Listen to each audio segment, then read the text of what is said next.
Hello friend, नमस्कार। मेरे YouTube channel में आप सबका बहुत बहुत स्वागत है। मेरा एक छोटा सा प्रयास शायद किसी के जीवन को बदल दे, इसी उम्मीद से मैं रोज़ एक वीडियो बनाती हूँ कि शायद मेरी सोच से और मेरी इस वीडियो से किसी के जीवन में थोड़ा सा प्रकाश हो जाए और मेरी जो कोशिश है वो कोशिश कामयाब हो जाए। अगर मैं किसी के भी जीवन में थोड़ा सा भी परिवर्तन ला सकूँगी तो मेरा ये प्रयास सफल हो जाएगा और इस प्रयास में आपकी भी भागीदारी हमें चाहिए।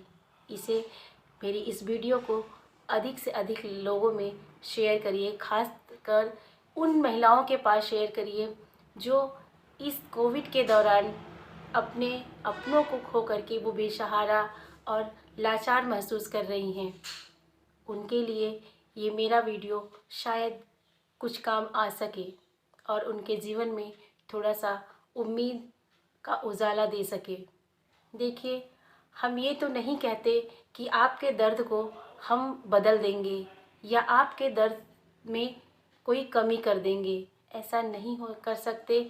ना ही जो चीज़ें आपकी आपसे बिछड़ गई हैं, जो यहाँ से चली गई हैं, उन्हें हम वापस नहीं ला सकते। हम क्या, ऐसा धरती का कोई प्राणी नहीं ला सकता। और ये घटनाएं सिर्फ आपके साथ नहीं हुई, ऐसे बहुत सारे लोगों के साथ हुई हैं जो इस दर्द से गुज़र रहे हैं। लेकिन उन्हीं में कुछ ऐसे भी हैं जो इस दर्द को अपनी मजबूती बना लिए, इसे अपनी जिम्मेदारी बना लिए और इसी जिम्मेदारी से अपने परिवार की जिम्मेदारी, अपने बच्चों की जिम्मेदारी, अपनी खुद की जिम्मेदारी को निभा रहे हैं। देखिए, जो जीवन में घटनाएं हो गई हैं वो वापस नहीं आएंगे। पहले जैसे आपके हालात कभी नहीं हो सकते, लेकिन उससे आगे हम जा सकते हैं, उससे बेहतर अपने जीवन को हम बना सकते हैं। सुख और दुख ये जीवन के दो पहलू हैं। कभी सुख आता है तो कभी दुख, और कभी दुख आता है तो कभी सुख। तो इनको तो निरंतर आना ही पड़ेगा, क्योंकि हो सकता है वो आपका सुख का पार्ट लाइफ का रहा हो जो आपको जीवन में मिला था, और ये पार्ट जो आपका जीवन दुख में मिला है, हो सकता है ये दुख का पार्ट हो। लेकिन इसी दुख को आपको बदल करके सुख के पार्ट में जाना है आपको। कहते हैं ना, भगवान ने गीता में कहा है कि कर्म कर्म प्रधान है। आप जैसा कर्म करोगे आपके फल वैसे ही होंगे। लेकिन आज का मनुष्य सोचता है जैसा हम कर्म करते हैं फल की प्राप्ति मेरे अनुसार हो। लेकिन गीता में श्री कृष्ण जी ने कहा है कि कर तू ऐसा जो मैं चाहता हूँ, कर तू ऐसा जो मैं चाहता हूँ, फल मिलेगा तुझे वैसा जो तू चाहता है। अगर तू करेगा जैसा तू चाहता है तो फल वैसा मिलेगा जैसा मैं चाहता हूँ। तो हमें पहले अच्छे कर्म करने होंगे। अपने दुखों को काटने के लिए हमें जो है खुद आगे बढ़ना पड़ेगा, हमें खुद मजबूत बनना पड़ेगा, हमें इन राहों पे खुद चलना पड़ेगा। हमें किसी और का सहारे जीवन को नहीं छोड़ना है। आपकी मदद कोई एक दिन करेगा, 2 दिन करेगा, 2-4 साल करेगा, लेकिन इस जीवन में, इस जीवन का, किसी के जीवन का क्या भरोसा। किसी के जब सोच के तरह है तो जीवन हो गए, कब किसके जीवन में क्या परिवर्तन हो जाता है ये कोई नहीं जानता। क्या हमने सोचा था कि ये महामारी ऐसे आ जाएगी, इतने सारे घर उजड़ जाएंगे, लेकिन आ गई और बहुत सारे घर को बर्बाद करके चली गई। उसका तो कुछ नहीं बिगड़ा, लेकिन हम मनुष्यों का घर जरूर उजड़ गया।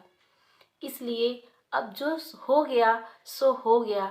आप इसे ले करके कब तक बैठे रहेंगे? क्या इनसे आपके जीवन में कोई परिवर्तन होने वाला है? कोई परिवर्तन नहीं होने वाला है। ये आपका अपनी लड़ाई है, ये आपकी अपने दर्द हैं जिससे आपको खुद लड़ना होगा, खुद आगे बढ़ना होगा। आपकी ये अपनी खुद की लड़ाई है, इसमें किसी और को शामिल मत करिए। आप खुद लड़िए इन परिस्थितियों से। मानते हैं कि आपकी परिस्थितियाँ इस समय बहुत ही ज़्यादा कष्टमय हैं, शारीरिक, आर्थिक, मानसिक आप हर तरह की पीड़ा को झेल रही हैं और इस पीड़ा से बाहर आपको खुद आप अपने आप को खुद ही निकाल सकती हैं। जैसे श्री हनुमान जी के अंदर वो सारी शक्तियाँ थी, उड़ने की भी शक्तियाँ थी, लेकिन हनुमान जी उन शक्तियों को भूल गए थे।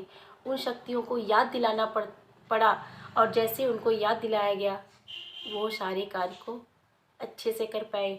क्या रामचंद्र जी का वो सहायता कर पाते अगर इन शक्तियों को अगर उन्हें कोई नहीं बताता तो? वैसे हम महिलाओं के अंदर भी बहुत सारी शक्तियां हैं, बहुत सारे ऐसे, क्या आप नहीं कर सकती हैं जो एक पुरुष कर सकता है? हम वो सारे चीज़ें कर सकते हैं जो हर एक इंसान कर सकता है। वो सारी चीज़ें आप कर सकती हैं। आप में तो बहुत सारी शक्तियाँ हैं, मातृशक्तियाँ, देवी शक्तियाँ, सब शक्तियाँ आप में हैं। आप आगे कर सकती हैं, आगे बढ़ सकती हैं अपने जीवन में और आपके आगे बढ़ने से आपके बच्चों को, आपके परिवार को बहुत खुशी होगी और इसके साथ साथ आपके यहाँ से जो भी आपके अपने गए हुए हैं उस आत्मा को भी बहुत शांति मिलेगी, संतुष्टि होगी और उन्हें खुशी होगी। अगर हम ऐसे ही बैठे रहेंगे तो हमारे इस धरती लोक से जो भी आत्मा हमारे अपने गए हैं उन्हें बहुत कष्ट होता है। इसलिए आप आंसू कतई ना बहाइए। आप अपने आप से एक वादा करिए कि हम ऐसे नहीं बिलखेंगे, हम ऐसे नहीं रोएंगे, हम ऐसे टूट के बिखरने के लिए नहीं बने हैं। हम उनके लिए भी प्रार्थना करेंगे कि वो जहाँ भी हों वो खुश रहें और वो हम सबको भी आशीर्वाद दें और अपना आशीर्वाद हम सब पे, हमारे परिवार पे बनाए रखें और आपके अपने जीवन में आपको आगे बढ़ने के लिए प्रेरित करें और उससे आपको आपकी लड़ाई में सफलता प्रदान करने के लिए आपको सदैव अग्रसित करते रहें। देखिए, इस समय आपको लगता है कि आपका दर्द बहुत बड़ा है, आप बाहर नहीं निकल पाएंगी, लेकिन देखते देखते 2 साल लगभग हो गए। क्या कोई परिवर्तन हुआ? गई हुई चीज़ें आपकी वापस मिली? नहीं मिली। ये आपकी अपनी लड़ाई है, आपको खुद लड़ना है।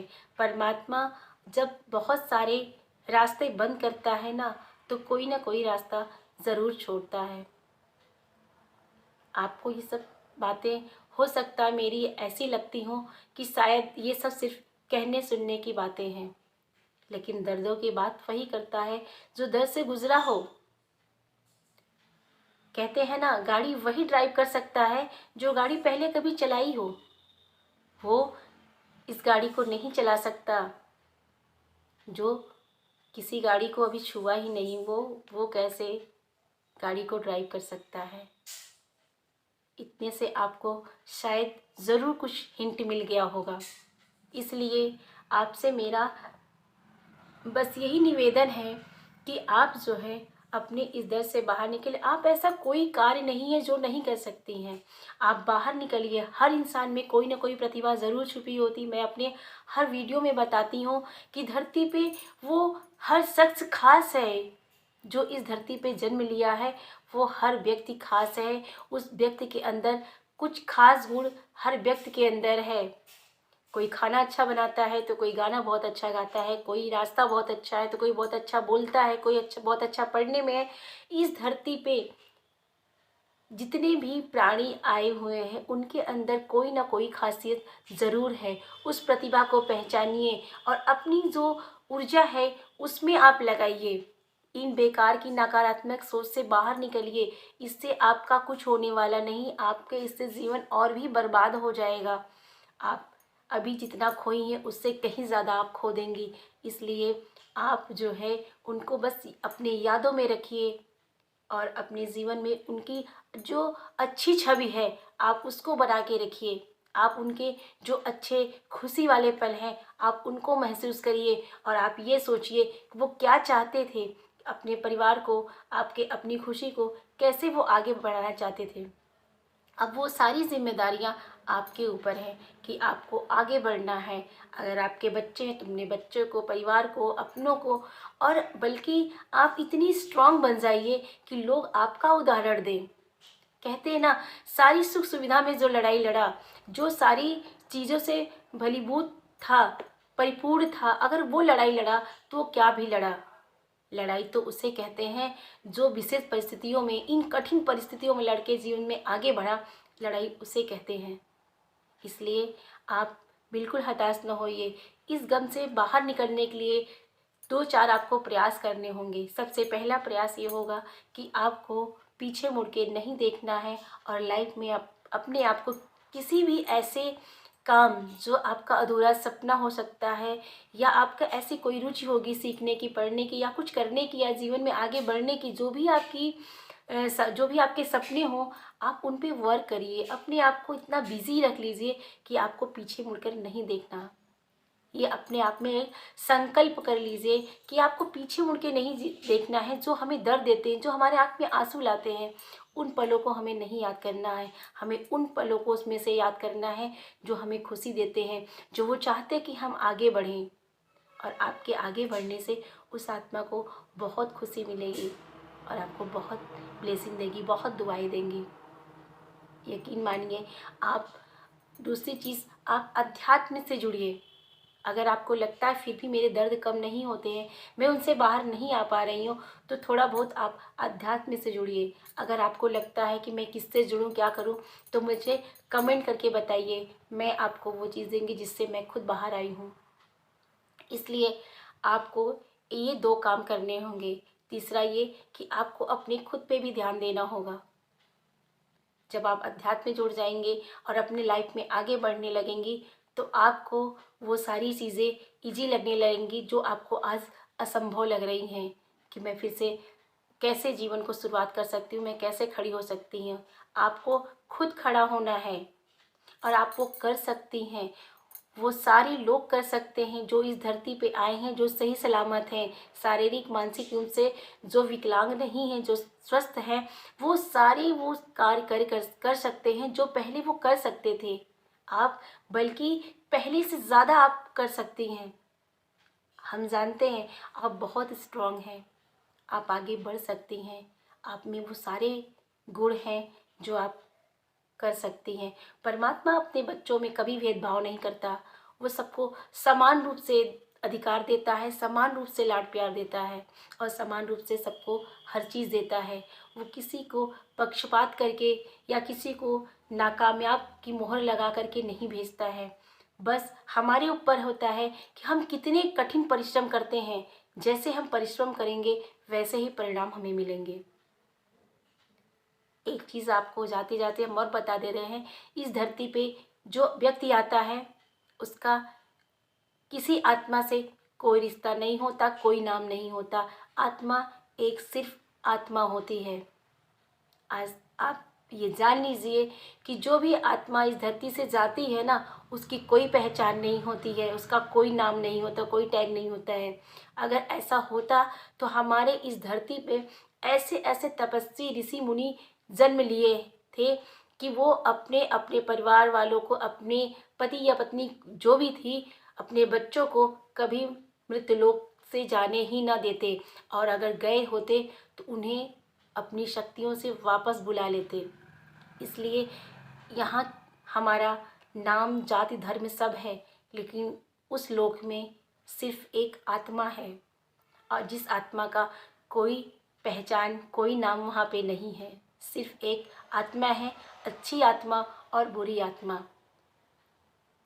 और आपको एक चीज़ और बता दें कि जैसे हमारे आत्मा का कोई नाम नहीं है, कोई पहचान नहीं है, लेकिन एक अच्छी बुरी आत्माएं कैसे हो जाती हैं, तो हम अपने कर्म से ही अच्छे और कर्म से ही बुरे हो जाते हैं।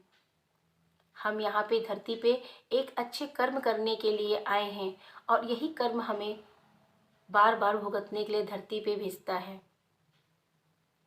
ऐसी बहुत सारी बातें हैं जिन्हें बताने के लिए हमें बहुत सारे वीडियो बनाने पड़ेंगे, और मैं लगातार ये प्रयास करती रहूँगी कभी ना कभी मुझे सफलता ज़रूर मिलेगी। अगर मैं अपनी जैसी 1, 2, 4, 6 किसी को भी जीवन में उबार सकी, इस दर से उबार सकी, तो मेरा इस वीडियो बनाने का जो लक्ष्य है वो ज़रूर पूरा हो जाएगा।